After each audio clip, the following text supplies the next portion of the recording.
You're lying in bed at 1 in the morning, phone screen washing your face in blue light. You've typed the same 4 words into a search bar you know you shouldn't trust. Why do I feel? You already know exactly how this ends. A doom scroll through symptom checkers. A self-diagnosis you didn't need. A group chat that is absolutely no help at all. Probably just a cold. Someone types back. From 3 time zones away. Already asleep. It's never just a cold. You close the tab. You open it again 10 minutes later. Same question. Same 2A. M. Same nobody to ask. Your throat is scratchy, your head's pounding a little, and somewhere in the back of your mind you're already rehearsing how you'll explain calling in sick tomorrow. You've got a pharmacy on every corner, and a doctor you can video call before breakfast, and you're still lying there, spiraling, at 1 in the morning. Now picture this instead. 5,000 years ago, on a glacier in the Alps, a body was freezing solid with that exact same question locked inside it. No pharmacy. No group chat. Just a body, breaking down, alone, and when scientists finally cracked him open, what they found made your 2A. M. Spiral look almost identical to his. Here's what this video is actually about. Not just whether ancient humans got sick. It's about whether sickness is a modern invention at all. Because if it isn't, then everything you've heard about natural living and disease-free ancestors might be resting on a myth. And it's a genuinely hard one to let go of. So stick with this one. By the end, you'll have 5 real, dated cases of disease pulled straight from the fossil and genetic record, stretching from 5,000 years ago to nearly 2 million. And you'll have one theory that ties every single one of them together. Something you can actually walk away from this video knowing, instead of just half remembering it by tomorrow. Start with the glacier. In 1991, hikers in the Alps found a body melting out of the ice. Researchers named him Otzi. He was roughly 5,300 years old, killed by an arrow to the back.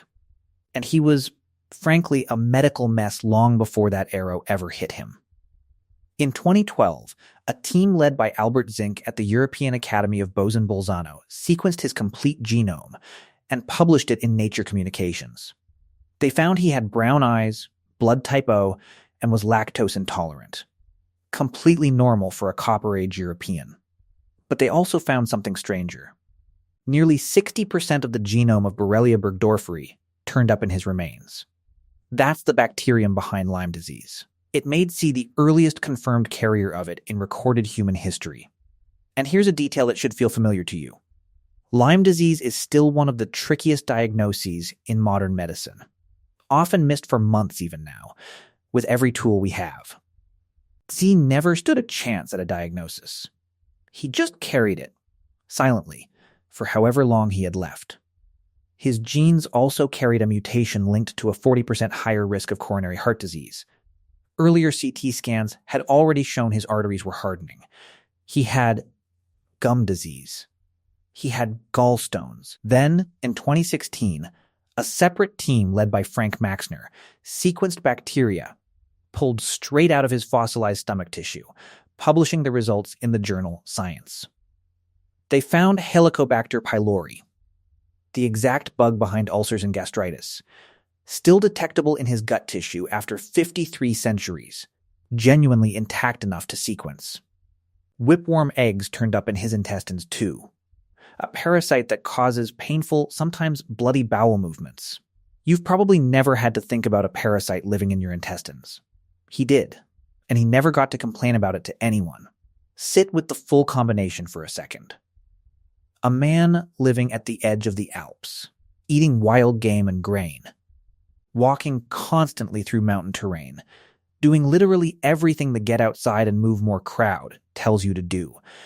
And his body was already fighting heart disease, a stomach infection, tick-borne illness, and intestinal parasites, all at the exact same time.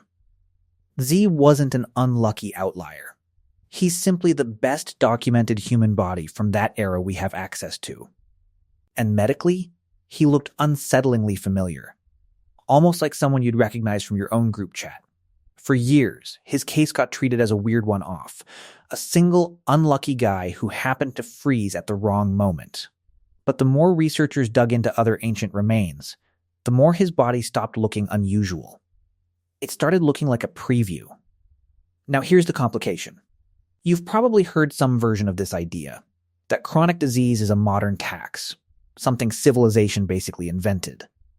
Heart disease, the story goes, comes from fast food, desk jobs, and stress that our hunter-gatherer ancestors never had to deal with. Maybe you've heard someone say it at the gym, completely convinced, between sets. It's the entire premise behind half the ancestral living content in your feed. It's a comforting idea. It's also, turns out, wrong. In 2013, a team led by cardiologist Randall Thompson ran CT scans on 137 mummies from 4 completely different populations, spanning more than 4,000 years, and published the results in The Lancet. Ancient Egyptians. Ancient Peruvians. Ancestral Puebloans from the American Southwest. And the Unangan, hunter-gatherers from the Aleutian Islands who never farmed a single crop in their lives. The team scanned for calcified plaque, the telltale sign of atherosclerosis, hardening of the arteries. They found it in 38% of the ancient Egyptians, 25% of the ancient Peruvians, 40% of the ancestral Puebloans, and 60%, the highest rate of any group in the study, in the Unangan hunter-gatherers. The one population eating almost nothing but fish and marine mammals, about as far from a drive-through as you can physically get. Read that again. The group with 0 bread, 0 sugar, and 0 desk jobs had the worst arteries of the bunch. And the average age at death across every mummy studied was just 36. That's younger than most people watching this video right now. This wasn't a disease of long, indulgent modern lifespans. It was showing up in people who barely made it past their mid-30s. The researchers concluded atherosclerosis looks like an inherent part of human aging, not a punishment for modern convenience. It's not that lifestyle doesn't matter. It clearly does. It's that this specific disease was never actually absent to begin with. It was just never getting scanned. Nobody was running CT machines through Aleutian hunting camps 4,000 years ago. The disease was there the whole time. We just weren't looking. So if heart disease isn't new, how far back does the rest of it go? Stick with me here, because this next part is genuinely going to complicate something you probably assumed was settled. 9,000 years ago, on the coast of what's now Israel, a mother and her 1-year-old child died. They were buried together, in a village called outlier. That settlement is now completely underwater, submerged off the coast near Haifa, a place you could theoretically scuba dive over today without knowing what you were swimming above. In 2008, a team led by Israel Hershkovitz at Tel Aviv University noticed something on their bones, the exact bone lesions tuberculosis leaves behind. Working with researchers at University College London, the team extracted DNA and confirmed the diagnosis. They published their findings in the journal PLOS One. It was, and still is, the oldest confirmed case of human tuberculosis on record. It pushed the disease back 3,000 years earlier than anyone had expected. Here's the detail that should sit with you a little. The genetic analysis showed human TB didn't come from cattle, which was the assumption for decades. It was already infecting people before livestock were even fully domesticated. The old story had it backwards. We didn't catch this disease from our animals. In some sense, we may have had it first. Now here's the question that should be sitting in the back of your mind. How many facts about ancient disease that you've already heard turn out to be shakier than they sound? Take Pharaoh Ramesses V, who died in Egypt around 1157 BC. His mummified face is covered in raised pustules. For decades, that was cited everywhere as the earliest physical evidence of smallpox on the planet. It still gets repeated constantly, in documentaries and textbooks, probably somewhere in your own search history if you've ever gone down this rabbit hole before. But in 2016, that story ran into a problem. A team led by Anna Duggan at McMaster University sequenced a complete smallpox genome from a mummified child in a Lithuanian crypt, dated to the 1600s. They published the work in Current Biology. Using that genome as a molecular clock, they calculated something surprising. Every known strain of smallpox shares a common ancestor from only around the year 1580. Not 3,000 years ago. About 400. Lead researcher Henrik Poinar said the finding throws real doubt on whether Ramesses ever actually had smallpox at all. Here's the honest, slightly less satisfying part of the story. Nobody has ever recovered actual smallpox DNA from a mummy that old. The pustules on his face might be something else entirely.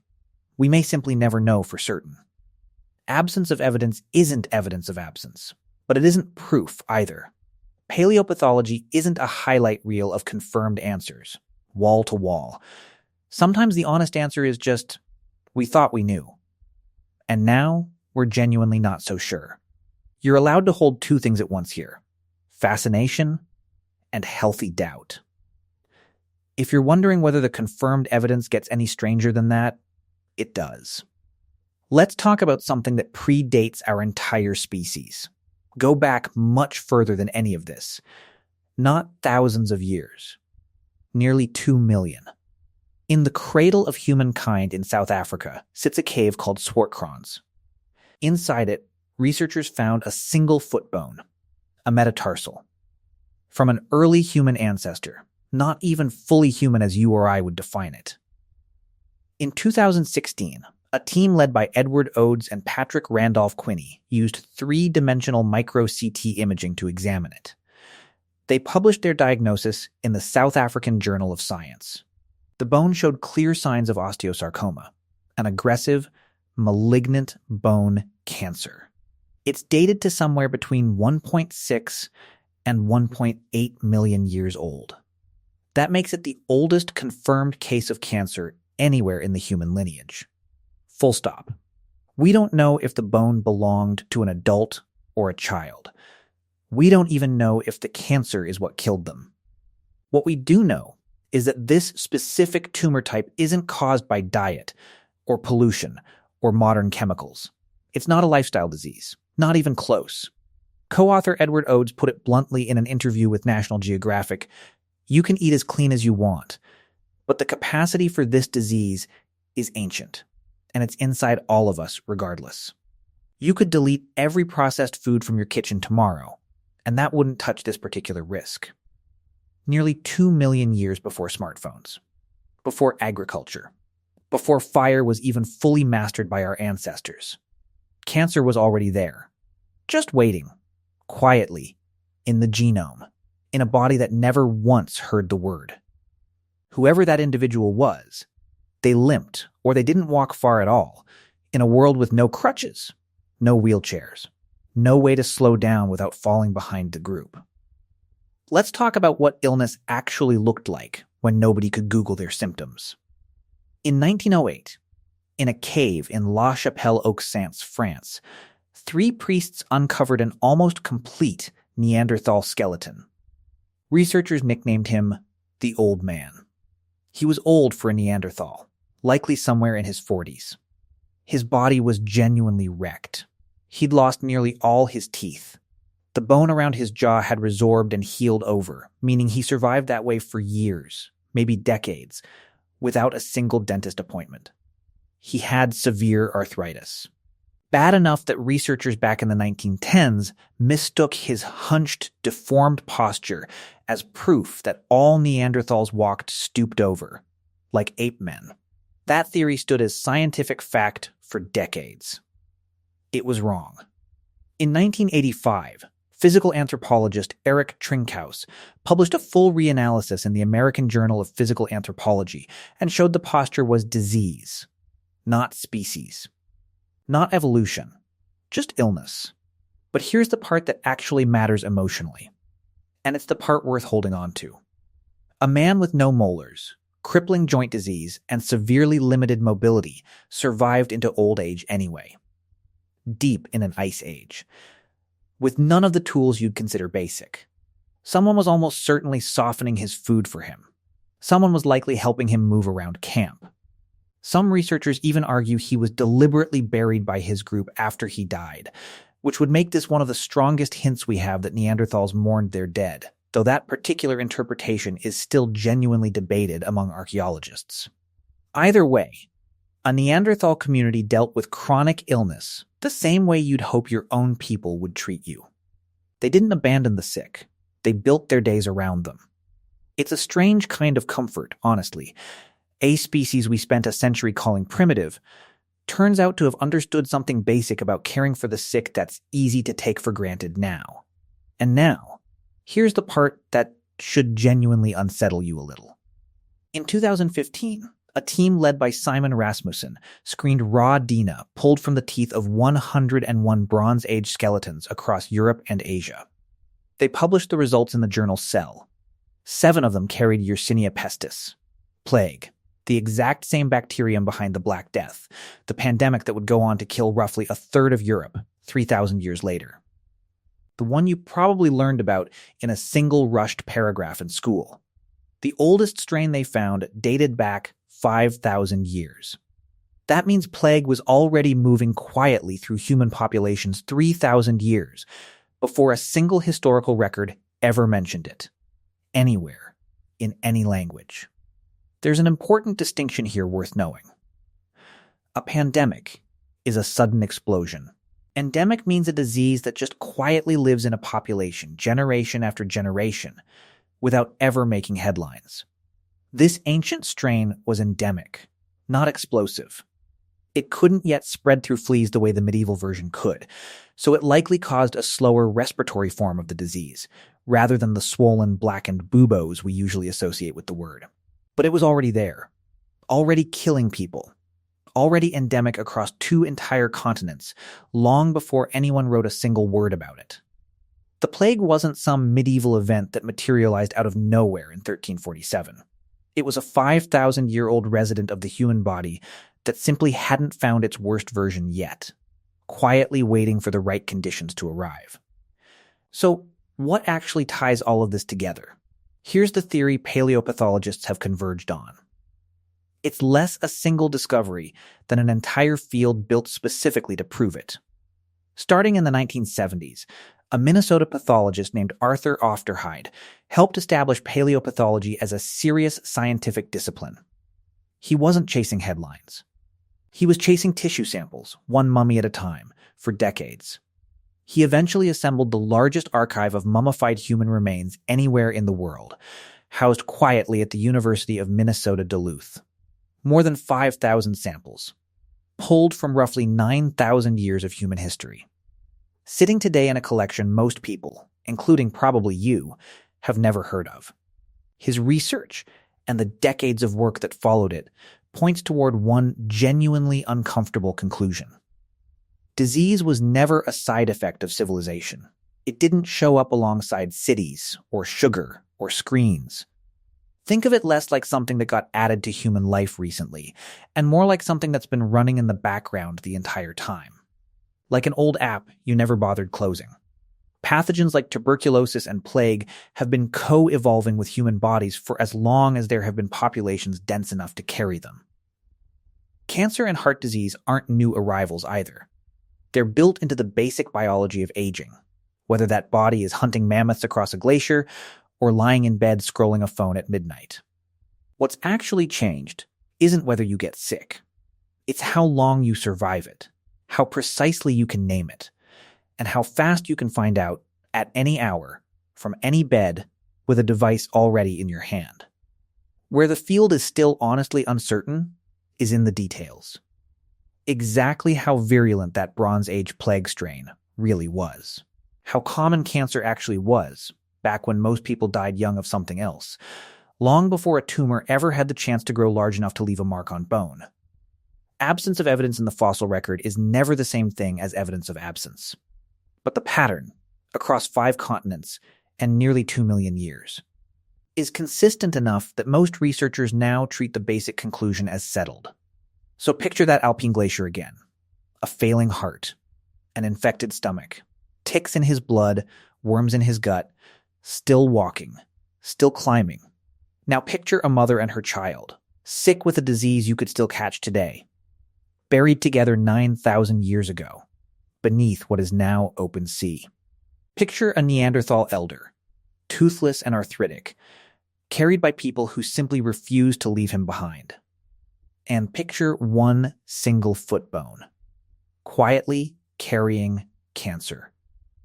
1.7 million years before anyone on Earth had a word for what that even was.